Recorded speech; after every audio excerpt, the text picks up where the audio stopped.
Hey everyone, Andrew here, bringing you another video. And today we're going to be doing my comic load for the week, which really should be my comic load for the month because I haven't really been on that much lately, have I? See, stuff happens in life, stuff that you can't control, and not everything always falls into place the way that you would like it. So, unfortunately, due to certain circumstances, which I won't even bother getting into because I don't want to waste your time, because I'm sure you guys just want to get back right into comic books. But due to certain circumstances, I just haven't really been able to post up videos. But that doesn't matter because no matter what, even though there's delays or I might skip some weeks, I'm not going anywhere. I'm always going to be right here, giving you guys video reviews, talking about comic books with my brothers and sisters out there, just having a good old time. And although a lot has happened in the past few weeks, from new comics coming out to new video games to amazing news like Anna Nocenti no longer being on Catwoman, we're not going to talk about that, at least not just yet. Instead, we're going to jump into the comics because that's what we're here for. And we're going to start where we always start, with a little bit of Batman in our life, with Detective Comics, issue number 33. Continuing the Icarus story arc, Batman and Harvey Bullock are both on the case, doing their own thing, trying to find out exactly what is this Icarus drug and exactly how it's going to affect Gotham. Where did it come from, and really, how can they stop it? But because they're both on the case, doesn't necessarily mean that they're both working together. See, Harvey Bullock and Batman don't really like each other. Harvey dislikes Batman more than Batman dislikes Harvey because, see, Harvey doesn't think Batman needs to be around. He doesn't think Commissioner Gordon needs to rely on him. And because of which, he just doesn't like Batman. Of course, these two are going to eventually come to head, and Harvey's no pushover. When it comes down to Harvey versus Batman, who will come out on top? On the whole, this issue was a great issue, continuing the fantastic work done by the Booch, Brian Buccellato, and Francis Manapul. Beautiful artwork, beautiful coloring, and a great story that is, like I said before, a detective story. And it feels like a detective story. Pick this comic up, must have. I'm deciding to go now without actually giving stars and overall ratings and just give you my overall feelings because there's too much vagueness when it comes down to comic book reviews. Exactly, is this a 4? Is it a 5? Well, why is this a 4? Why is this 5? Just going to tell you guys whether or not you should read it or not. Next is the comic that I was probably most excited for this week and also most worried about, Grayson, issue number 1. And I had to get the Batman 75th anniversary variant cover, which is, on a whole, a better cover. So, Dick Grayson has made yet another evolution in his character development because Dick Grayson is known for changing personalities and identities, going from Robin to Nightwing to Batman, and now to Secret Agent of Spiral. A lot of people were concerned exactly what was going to happen to Grayson. Good old Dick Grayson. But see, I'm not too concerned for a few reasons. One is Dick Grayson has changed his personality and his persona and his character identity so much that this is kind of a natural shift for him.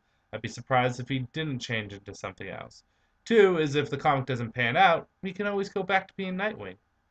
Nothing wrong with that.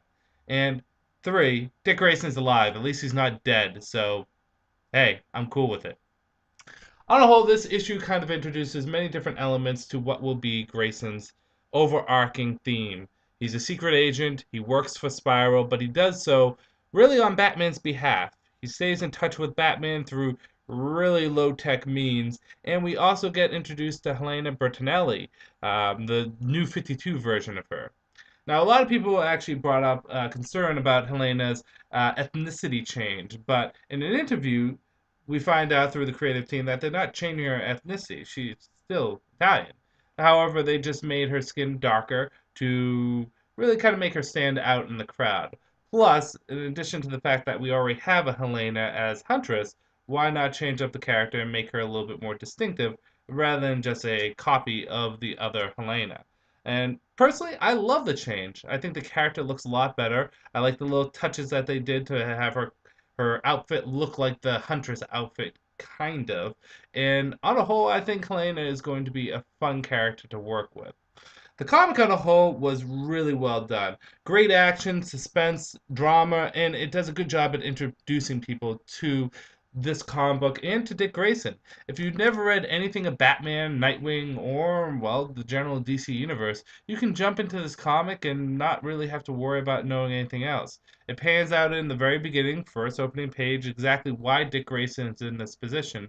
And while there are a few things that if you're just jumping in this comic you might be batting an eyebrow about because you may not understand, I would have to say a good 90% of it is easy and accessible to readers. It was a fun take on the new Dick Grayson, and I thoroughly enjoyed it. No, don't get me wrong, Nightwing is always going to be my favorite Dick Grayson persona, but I'm really looking forward to where he's going to be going now. And who knows, it might just turn out to be great. Definitely worth picking up. Grayson issue number 1. Batgirl issue number 33. Well, we got an announcement that Batgirl is going to get a new creative team. In addition to that, a new look. That's something I will touch upon when the actual comic comes out. It's going to be the selfie photos issues of DC Comics, where she becomes basically same Barbara, but different situations, different look, and well, of course, different creative team. With that said, we get here Gail Simone doing what Gail Simone does best. Great Barbara Gordon writing. Barbara has to team up with the Birds of Prey, kind of. Helena Wayne from Earth 2, the Huntress, shows up here with Black Canary, and they need to work together to take out Nightfall, who has Gotham in her grip. Will the Birds of Prey be able to do it? Or will, unfortunately, they get shut down? A good, bad, whether or not you should get it. The art is always great on this, and I do like kind of the conflict that was showed up with Huntress and Batgirl, the little fisticuffs, and the team working together on a whole is nostalgic. It's nostalgic of what Birds of Prey was back in the day before the New 52. The only bad really about this issue is why the hell is Huntress working with these two? Isn't Huntress supposed to be working with Power Girl to be getting back to Earth 2, not just randomly showing up in Gotham? That kind of knocks a few points off for me. But the issue on a whole was a fun, rip-roaring adventure, and I do like the ending where she calls in favors from a bunch of people, Batman included. The subtleties of this issue really make it stand out. While it may not be the top of the pile, it's still consistently good, and that's one of the reasons why I like Batgirl. That may be one of the only reasons why I'm a little nervous when Gal Simone leaves. I mean, change is good. There's nothing wrong with change. But there's nothing wrong with being a little curious and, well, I don't want to say worried, but I guess concern would be a better word, on exactly what's going to happen with a character that has been so beautifully developed. Because, see, Gail Simone doesn't do big, bombastic things to make this character develop. It's over a long period of time through slow turns and twists and build-ups and knockdowns that has made Barbara Gordon what she is. But Batgirl, pick it up. Birds of Prey, issue number 33. So it's the Birds of Prey versus Suicide Squad. So you need to know. No, and Black Canary versus Amanda Waller. That's all you really need to know. This is a big tussle throwdown, and while it was an enjoyable fight, and the artwork was okay, on a whole, I don't know if I would fully recommend this to everyone. I like Birds of Prey, and I'm sad to see it go. This issue was fun, but it's just kind of middle of the road. Unless you're a Birds of Prey fan, and a hardcore at that, it's probably not worth picking up.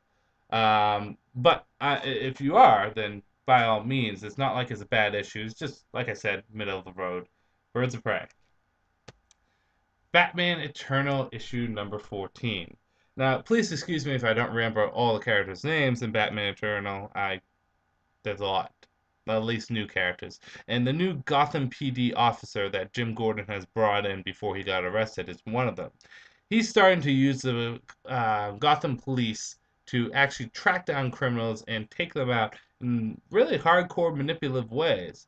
However, his tactics are not necessarily 100% approved by Batman. Although Batman would like to work with him, he's not quite Jim Gordon. He's a different breed of cop. A cop that's willing to get his hands dirty. Getting your hands dirty may not be the best thing. On the whole, this was a better issue than the last few. Batman Eternal goes at a different pace than other comics because it is a weekly comic, and that's something to take into account. Not everything's going to be bang, bang, bang, bang, bang, bang right across the line. It's going to be more of a slow burn. But this issue definitely had a little bit more of a pop to it, and it really has reignited my interest and my enjoyment for this series. So, Batman Eternal, a pickup. Wolverine issue number 10. So this is the 3 months, now 2 months to die for Wolverine. Yeah, I still can't believe that Marvel's really going to kill off Wolverine. I'm sure he's going to be back shortly afterwards. Because it's Wolverine, why? It makes no sense. And I hate how comic book companies kill off characters only to bring them back. It makes their death meaningless. In saying that, this issue was far better than the previous two.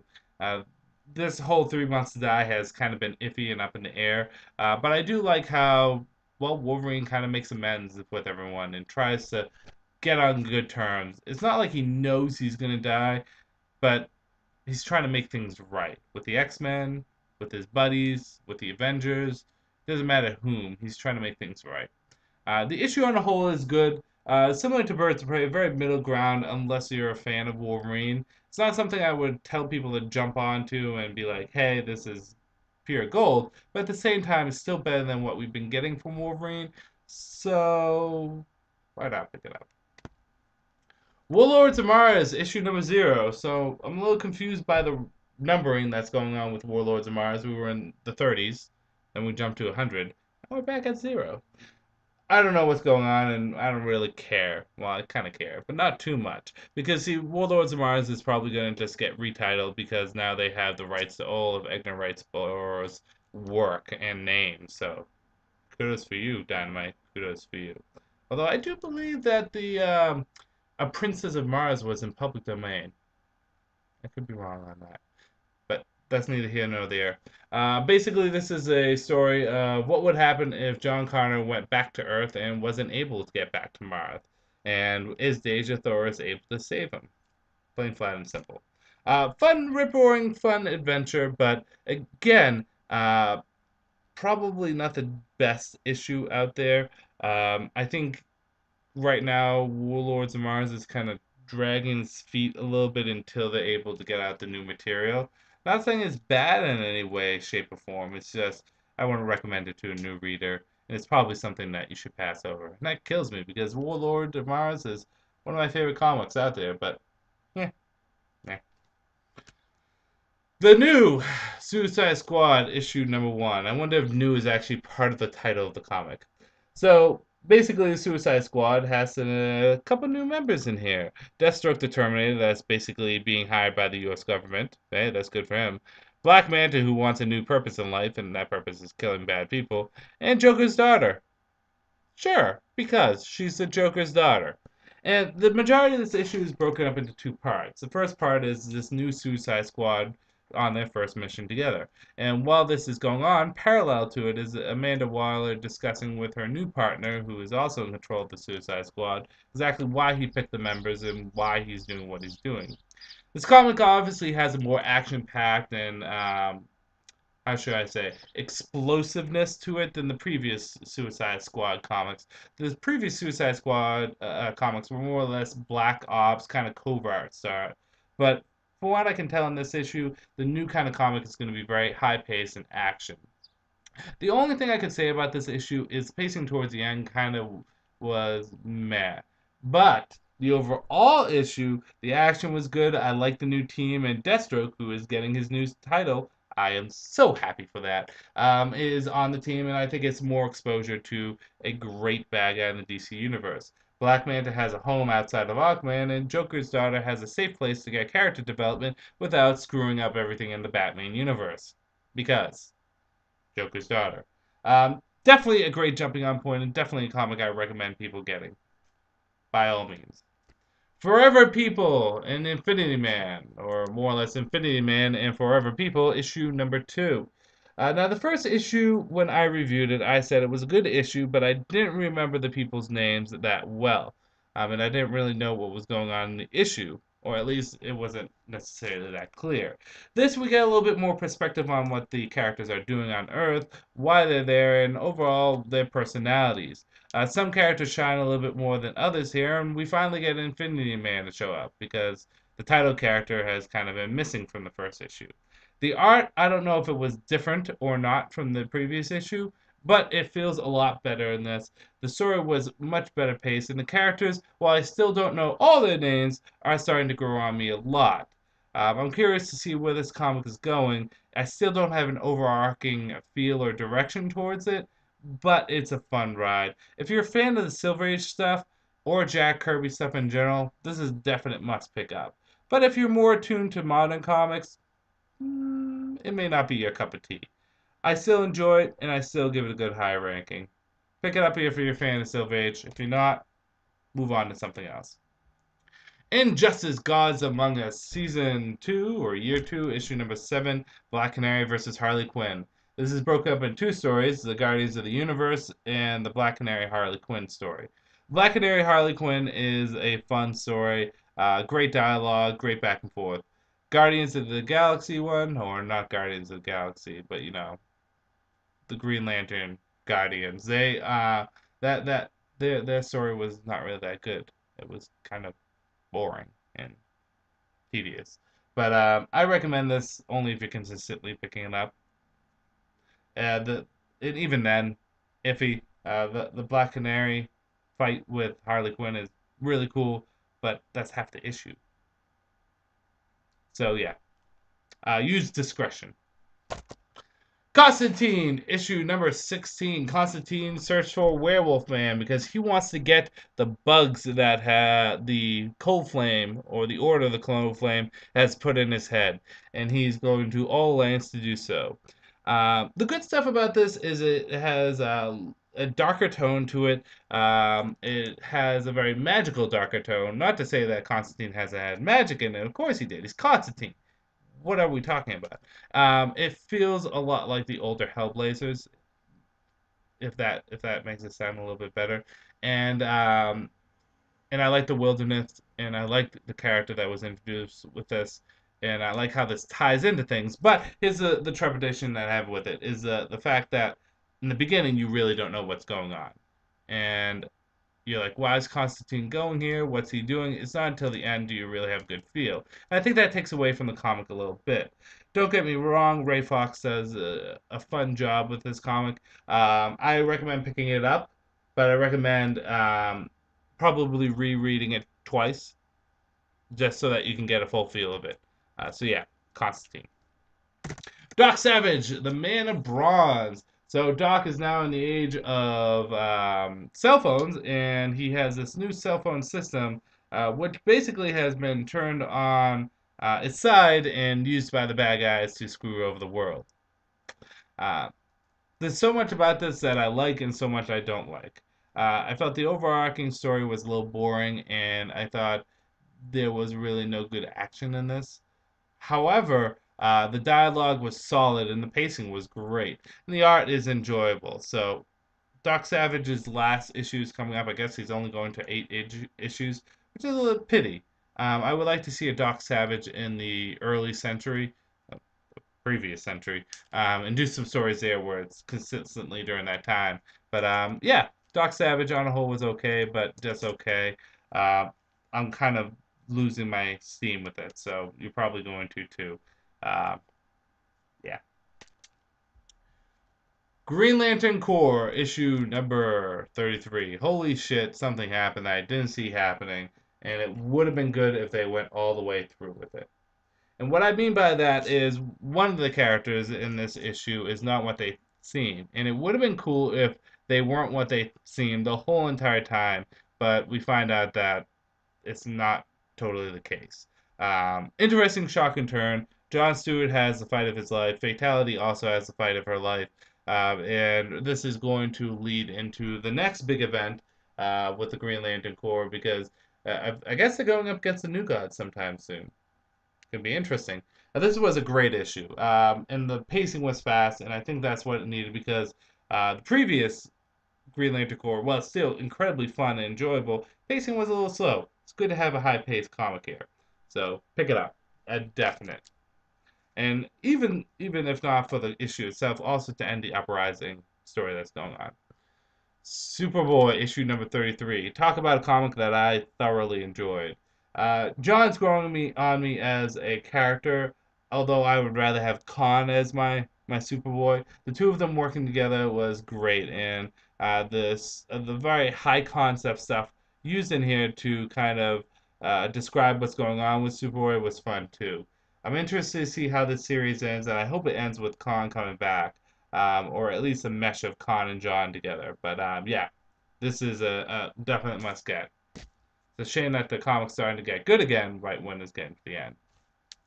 Blood Queen issue number 2.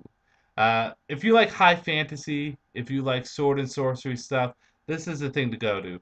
Art is great, characters are great, and the overall atmosphere is great. And I don't know where the comic is going or the story is going. The only thing that would deter people is if you're not into fantasy stuff. But in saying that, I really do like it. It's a fun comic. Pick it up. Future's End issue number 10. 10. Yeah, this is more of the Stormwatch stuff and some Batman Beyond stuff.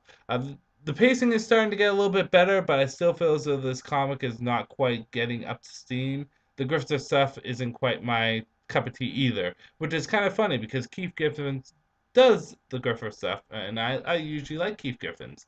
I'm holding out hope that everything will tie together and the comic on a whole will be more enjoyable because of it. But this is just okay at best. If you're committed to it, pick it up, but I wouldn't hold out hope on it getting any better. I hate saying that because I love weekly series, but definitely not the strongest one. The Amazing Spider-Man issue number 1.3, Learning to Crawl. So Spider-Man basically is at a science fair. Evildoer comes in and has to save the day. But he pisses off Aunt May in the process and scares the living shit out of her. The good stuff about this is I like the art and I like the concept of the idea that they're doing with the Learn to Crawl. But here's the problem with Marvel and their inability to want to reboot at all with this stuff is that I applaud them for trying to bring the old 60s look into with new technology like data and iPods and iPhones and digital cameras, but it's just not working and it makes it feel so, I don't know, clunky. Usually I'd be okay with something like that, but I'm not. It takes away from the comic. Um, Blending two worlds together like that just isn't working out well. And this is one of the reasons why I think the Marvel Universe should do an overhaul, kind of get a fresh start.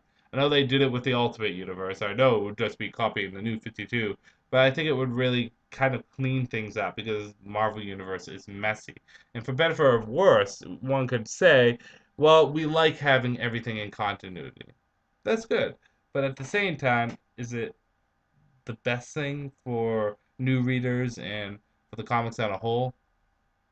We'll have to see. While I enjoy the regular Amazing Spider-Man series, this one, not so much. World's Finest, issue number 25. Boy, what a cock tease this comic cover is.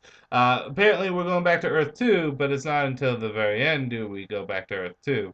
Some funny moments and enjoyable moments when they fight against Assad, but on a whole, this issue was, again, just okay as the rest of his series.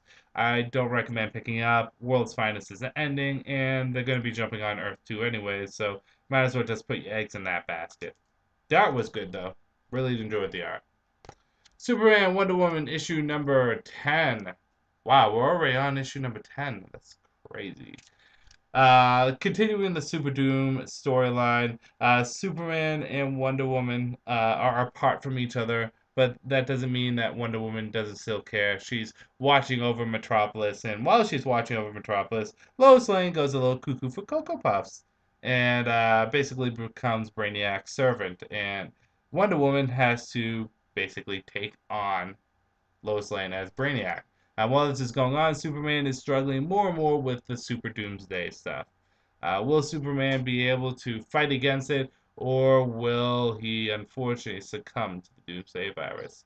I really like what they're doing with the Superman Doom stuff. It's a new take on Doom, Doomsday, and it really does bring a freshness to the Superman lore. The art was great, the action was great, and I'm glad that they're taking some of the stuff that was done with Lois Lane and Superman comics with Scott Lobdell and not just dropping it and actually using it. And I'm curious to see how Brainiac's going to play into this. Pick it up. And Justice League United issue number 3. Really, we're only on 3. Technically, we should be on 4. We're getting to the close to the end of this storyline. Hawkman is just an absolute badass in this, and Biff shows up, and they have to fight Biff. Um, More character development for some characters, more bromances getting developed here too, and the team is coming together. Martian Manhunter is finally flexing his muscles in more than one way. Good, bad, whether or not you should get it, just pick it up. It's a great comic. Justice League United has a great Silver Age touch to it without making it feel Silver Age. If that makes sense. Um, don't stray away from it. Get the previous 4 issues. Get 0, 1, 2, and now 3. Other than Supergirl randomly showing up in the previous issue, it's so worth picking up. With that said, we'll go into the picks of the week, shall we? Let me just pull them out because there's a couple here that I thoroughly enjoyed. Coming in at number 3 will be Blood Queen. Like I said, great fantasy stuff, great sword and sorcery stuff. Really, really, really fun. And I like how I don't know where things are going. New Suicide Squad issue number 1 gets my second pick. The new team, the new feel, and overall the new direction is a refresher, and I think a good thing to do with the team. And number 1 goes to, no surprise, Grayson issue number 1. New take on Dick Grayson is working out, and I think it's working out for the best. Facelift, refreshment, and Dick Grayson is more relevant now with the change than he was beforehand. Sales are going to be up with this too. I'm sure it's going to sell really well. But on a whole, it was a fun, different take of the DC universe, along with the fun, different take of Helena Bertinelli and Dick Grayson. Pick it up. So those are the comics for the week. I'm going to pause the video here for a moment, get a little refresher. It's hot down here in Massachusetts. It's really hot. And then we will pick up from there. One moment. So a lot of stuff has happened since I have not been on the internet. For example, a lot of new comics coming out at DC from Wayne Manor Asylum, I'm not sure if that's the actual name, to a Gotham Academy comic, to Innocenti writing the little wizard kid whose name I always forget. All different kind of stuff. Still no Cyborg comic. Still no Cyborg comic. So a lot of new comics have come out from DC Comics. I'm not going to go into all of them. I'm not going to get too into detail because I kind of like to wait and see and read before I actually give any kind of opinion. Still no Cyborg comic. Still no Cyborg comic, which pisses me off. We're getting no names of the DC universe, which is fine. Give them a chance. But why isn't Cyborg given a comic? However, the good news that has come from this is Innocenti is no longer going to be on Catwoman. That is fantastic. That makes Catwoman at least relevant again, because anyone is going to do better than what was going on for the past year or so. Just saying. Just saying. But like I said, I'll go into the comics that are coming out more in detail when they actually do come out. I was able to obtain a PlayStation 3. My buddy sold me one for $100. It came with an HDMI cable, 2 controllers, and then the PlayStation Online for like a year and a half. So $100, can't complain. And I was able to play Metal Gear Solid 4, so I've played through all 4 of the Metal Gear Solids, 1, 2, 3, and 4. I got Revengeance, so I'm going to eventually play that. Eventually going to play Peace Waker, and then Ground Zero, and then eventually Phantom Pain. But on a whole, what I thought is I really do like the Metal Gear Solid franchise. The best way to equate it, though, is to this. If Zelda is like my wife, beautiful, reliable, trusting, always there for me, Mario is like my friends, does a lot of the same stuff over and over again, but I never get sick of them. Well, Metal Gear Solid is like a college friend. Drunk half the time, don't really know what they're saying, but damn, it's interesting and fun to watch. That's the thing. I like the story, I like the characters, but it's a little silly and goofy at times. But that's what really makes it fun. My favorite characters thus far have been um, the boss and Big Boss are probably my two favorite, with Otacon and Snake, Solid Snake being afterwards. There's a lot of fun characters. I like Raiden too. A lot of people didn't like Raiden. I like Raiden.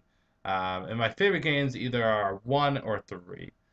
So yeah, Metal Gear Solid, give it a chance. And I also got the God of War saga, which has 1, 2, 3, and then the 2 downloadable handheld games, which I got used, so I'm pretty sure they're no longer downloadable. But shit happens. Uh, so, anyways, that's basically what's gone on in video games. There's been a couple other things, some characters announced for Brawl, or not Brawl, the new Super Smash Bros., or at least some characters that are going to be announced too. But again, this is more or less just going to get a back to action, for lack of a better term, video. So we're going to just jump right into the questions and answers, and I will have a battle royale next time I get a video up. So here we go. First question, a Chew 1112. Hope you don't feel too much pressure putting these videos out. Your real life has always come first. Your irrational of hatred continues to be the only thing that I disagree with you on. Speaking of which, I went to Money in the Bank. My friend got us tickets, so I went to that. No, it's not irrational hatred. And thank you for saying that there shouldn't be an impression. That makes it feel a lot better. Respectfully, it's not irrational. Cena's the same old shit over and over again. It's the same old matches over and over again. He has never changed his character that much in the past 10 years. He consistently wins the title, and by doing so, other characters or other wrestlers don't get a chance to win the title. Cena puts people down. And while he brings in a lot of this for WWE, I can't stand the character. He just wins too much. There's only so much that you can take before you want to smack the person in the face. I take the characters the wrestlers I liked back in the day: Rock, Austin, Mankind, Kurt Angle, Chris Jericho. They didn't win all the time. Hell, my favorite wrestler, The Rock, who has a fantastic WrestleMania record, one of the only people to beat Austin, Hogan, and John Cena, has never won the WWE Championship match at WrestleMania. Um, Take, for example, Mick Foley. Fantastic wrestler. I'd watch him any day of the week. He doesn't win all the time. Actually, I think he has a more of a loss record than a win record. But the fact of the matter remains is John Cena is just boring. It's the same old shit over and over again. And he pontificates on how great he is, but in actuality, he's not really going to go anywhere in the record books. That's it's not hatred. John Cena the person I have no problem with. He's an actor. He's a wrestler. John Cena the character though I just dislike. Anyways, Nick Lyons. Hey Andrew, 5 questions. First, what if Hugo Strange or Rupert Thorne was behind the stuff going on in Batman Eternal? Mm, I don't think so because the figure from the shadows has been shown lurking on skyscrapers and stuff like that. It doesn't seem like Rupert Thorne or Hugo Strange would do that. Second, what non-Batman character would you like to show up in Batman Eternal? So outside of the Batman universe, like Spectre was kind of outside the Batman universe, although although he was based in Gotham. A non-Batman character show up in Batman Eternal. Lady Shiva. I wouldn't mind seeing her show up. I know it's kind of out there, but she's a great villain. Or Deathstroke. One of the two. You can never go wrong with Deathstroke.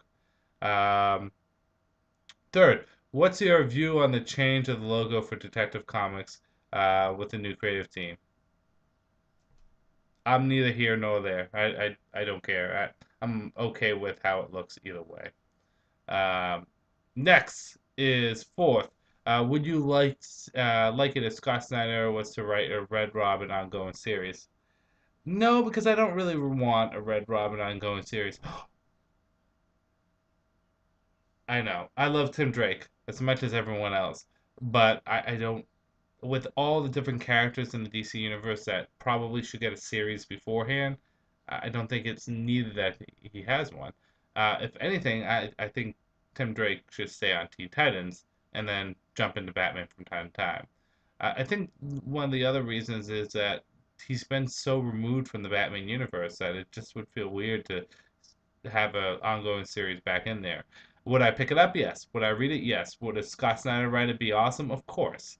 But um, no, I don't really want one.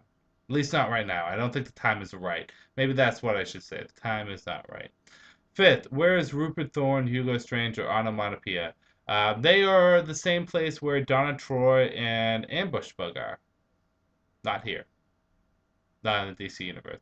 I could assume that Hugo Strange. I think Hugo Strange made some appearance in the New 52.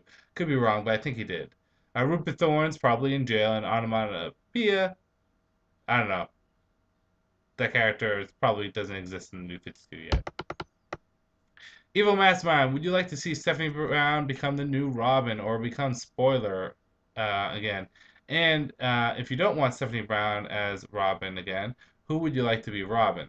I wouldn't mind her being Robin. I would like a female Robin. I think that would be cool. But honestly, I think they're bringing Damian back.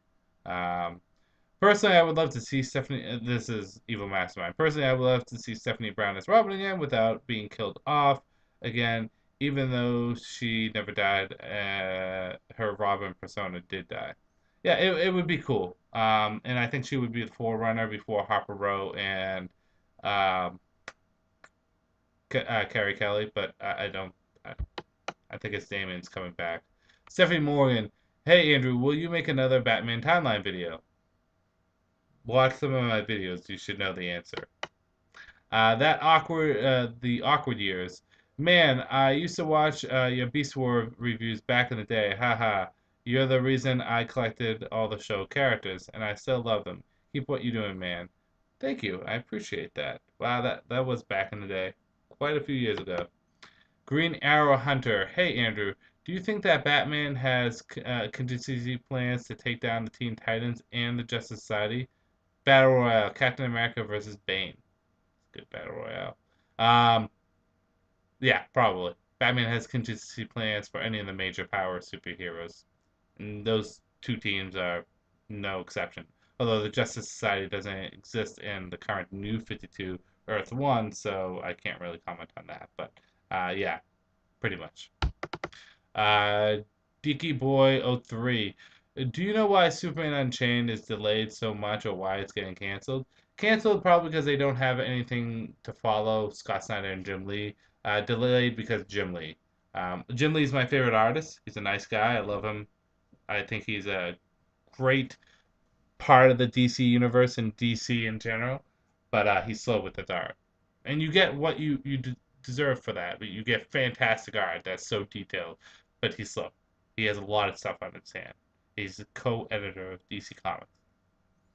He has a big job. So that's why it's getting delayed.